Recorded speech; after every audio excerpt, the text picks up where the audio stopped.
লাদাখের অজানা শৃঙ্গ জয় করে ফিরলেন বাংলার 4 পর্বতারোহী। আবারও হিমালয়ের বুকে নতুন ইতিহাস গড়লেন বাংলার 4 সাহসী পর্বতারোহী। লাদাখের দুর্গম পর্বতমালায় মানুষের পদচিহ্ন না পড়া দুটি অজানা শৃঙ্গ জয় করে ফিরেছেন শিলিগুড়ির গণেশ সাহা, ব্যারাকপুরের কল্যাণ দেব, মালবাজারের সুদেব রায় এবং কাজল কুমার দত্ত। এই অভিযানের আয়োজন করেছিল Himalayan nature and adventure foundation. দীর্ঘ 16 বছর পর এত বড় অভিযাত্রার আয়োজন করে সংস্থাটি। অভিযাত্রীদের লক্ষ্য ছিল 6205 মিটার ও 6150 মিটার উচ্চতায় দুটি শৃঙ্গ জয়। তাদের দাবি, এর আগে এই শৃঙ্গগুলিতে কোনো আনুষ্ঠানিক অভিযান হয়নি। একটি শৃঙ্গ একেবারে অনাদৃত, অপরটিতে হয়তো কেউ গিয়েছিলেন, তবে তার কোনো নথি নেই। ফলে এই জয়কে তারা এক নতুন ইতিহাস বলে মনে করছেন। 31শে জুলাই রাতে শিলিগুড়ি থেকে যাত্রা শুরু করেন 4 অভিযাত্রী। ট্রেনে দিল্লি, বাসে মানালি হয়ে পৌঁছন লাদাখে। সেখান থেকে শুরু হয় প্রতিকূল আবহাওয়ার সঙ্গে লড়াই করে দীর্ঘ ট্রেকিং। অবশেষে 9ই আগস্ট প্রায় 12 ঘন্টার কঠিন প্রচেষ্টায় জয় করেন অজানা শৃঙ্গ। অভিযাত্রী গণেশ সাহা বলেন, অজানা শৃঙ্গে ওঠার সবচেয়ে বড় চ্যালেঞ্জ হলো অনিশ্চয়তা। কি ধরনের প্রাকৃতিক দুর্যোগ অপেক্ষা করছে আগে থেকে বলা যায় না। সেখানেই লুকিয়ে আছে রোমাঞ্চ আর দায়িত্ব। অভিযান চলাকালীন ঝড় বৃষ্টি, পাহাড়ি ধস, এমনকি শৃঙ্গ জয়ের দিনে তীব্র জলাভাবের মতো সমস্যার মুখে পড়তে হয় তাদের। ফিরে আসার সময়ও পাহাড়ি ধসে 36 ঘন্টা আটকে থাকতে হয়েছে। শৃঙ্গ দুটি অবস্থিত লাদাখের মনোরম পুগা ভ্যালির কাছে। অভিযাত্রীদের মতে এটি শুধু দুটি শৃঙ্গ জয় নয়, বরং সাহস, অধ্যাবসায় ও মানসিক দৃঢ়তার জয়। বাংলায় ফিরে তারা জানিয়েছেন, আমরা জয় করেছি শুধু পাহাড় নয়, জয় করেছি নিজেদের সীমাবদ্ধতা। তাদের এই কৃতিত্ব বাংলার গর্বকে আরো এক ধাপ উঁচুতে তুলে দিল। যে কোনো অ্যাডভেঞ্চার বা বিশেষ করে এরকম শৃঙ্গে আরোহণ এবং অনামা, অজানা একটা পথে জয় করা, সেইভাবে এটা কিন্তু ইয়াং জেনারেশনের কাছেও কিন্তু যে একটা স্বাবলম্বী হওয়ার বড় পথ দেখায় আর কি। যে অ্যাডভেঞ্চারের যে স্পিরিটটা থাকতে হয়, যে সেটা এইসব অভিযানগুলোর মাধ্যমে, অ্যাডভেঞ্চারের মাধ্যমে কিন্তু নতুন প্রজন্মকেও উদ্দীপ্ত করে।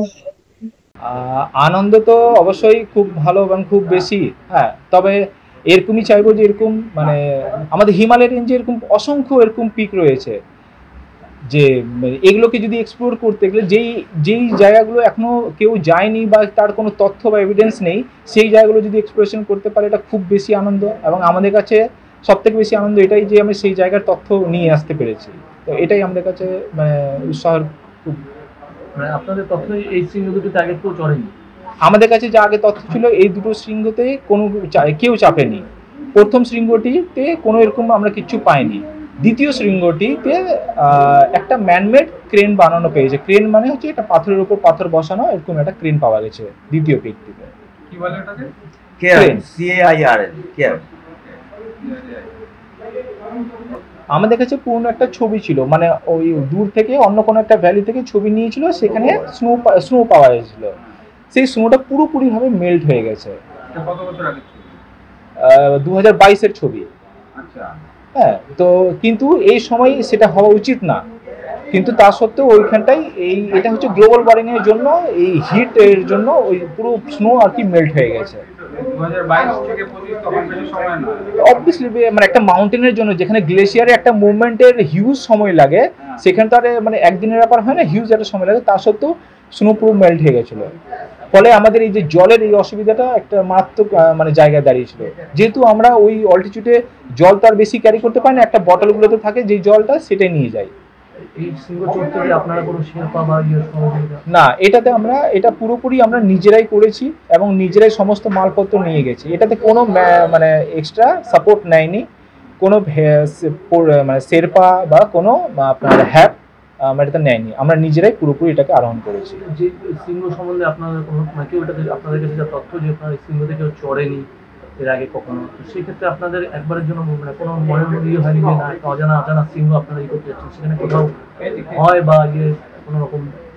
না, আমাদের মানে আমি যেটুকু বলতে জানি আর কি, আমাদের মাউন্টেনিয়ারের দিক থেকে যারা মাউন্টেনিং করে, তারা না এই ধরনের পিকগুলোকে খুব মানে একটু চ্যালেঞ্জিং এবং অ্যাচিভমেন্ট মনে করে। পিক হতো, হাইট হতো কম হতে পারে বা ছোট হতে পারে, কিন্তু একটা নতুন জায়গা এক্সপ্লোর করার যে মজাটা, যে আনন্দটা আসে, সেটা কিন্তু আর অন্য কিছুতে থাকে না।